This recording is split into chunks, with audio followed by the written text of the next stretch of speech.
जैसे आप बोलते हैं कि खुद को खुश रखना बहुत मुश्किल है, मतलब कई बार सर नेगेटिविटी इतनी आ जाती है, बहुत प्रॉब्लम्स हो जाती है कि हम अपने आप को ना खुश नहीं रख पाते, मतलब एक टाइम के बाद थोड़ी प्रॉब्लम्स, जैसे आपको देखते हैं, हम आपकी वीडियोस को देखते हैं, आप खुश बहुत रहते हैं, मतलब बहुत मोटिवेट करते हैं, तो सर आपके इतना ऐसे कैसे, मतलब नहीं, मेरे को आप देखते ही कितना हो, मतलब हफ्ते में एक मैं सेशन करता हूँ 1-2 घंटे का, उसमें अगर मैं खुश होने की एक्टिंग भी करूँ तो आपको कैसे पता कि मैं एक्टिंग कर रहा हूँ या एक्चुअल में खुश हूँ?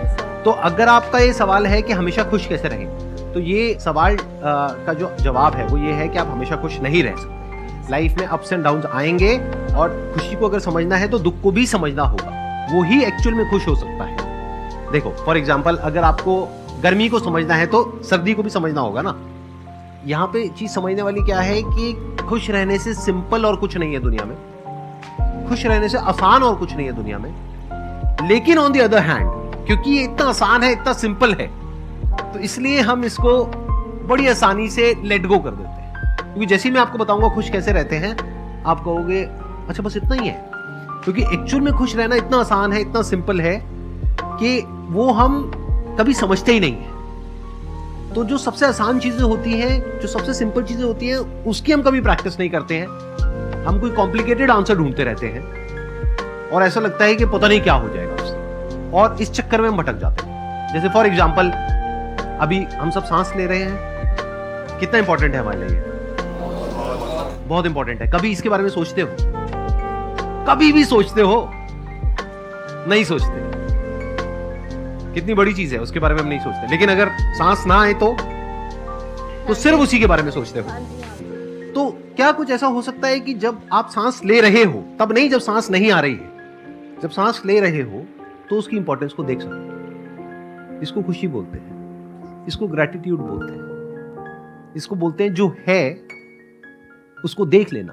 आपको एक शॉर्टकट बताऊं आप लोगों को खुश होने का, अभी खुश हो जाओगे सारे के सारे, पागल हो जाओगे, झूमने लग जाओगे, नाचोगे, कूदोगे, कपड़े अपने फाड़ लोगे अपने, मतलब हैं, साथ वाले के बाल नोच दोगे। एक बार माइक दे दो, मैं आपको बताता हूं, देखना अभी खुश हो जाओगे 1 मिनट के अंदर अंदर।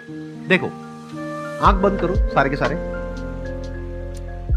अब इमेजिन करो कि आपके पास में जो भी कुछ है, जो आपको बहुत प्यारा है, हो सकता है आपके पेरेंट्स हो सकता है कुछ लोग हो, भाई बहन हो, कुछ फ्रेंड्स हो, कुछ चीजें हो, एक घर है, चाहे किराए का है चाहे अपना है,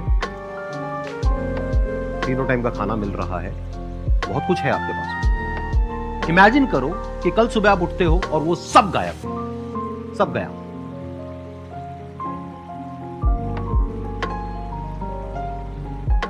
उसमें से एक भी चीज नहीं है आपके पास में, जो भी अभी है। कोई इंसान नहीं है, सब गए। अब आप रो रहे हो, चीख रहे हो, चिल्ला रहे हो, भगवान से मांग रहे हो कि हे भगवान, जो भी मुझसे छिन गया है वो मुझे वापस कर दो। और भगवान ने आपकी सुन ली और आपको सब कुछ वापस कर दिया। आप खोल सकते हो। कैसा फील हो रहा है? अब लगा कि आपके पास में क्या है।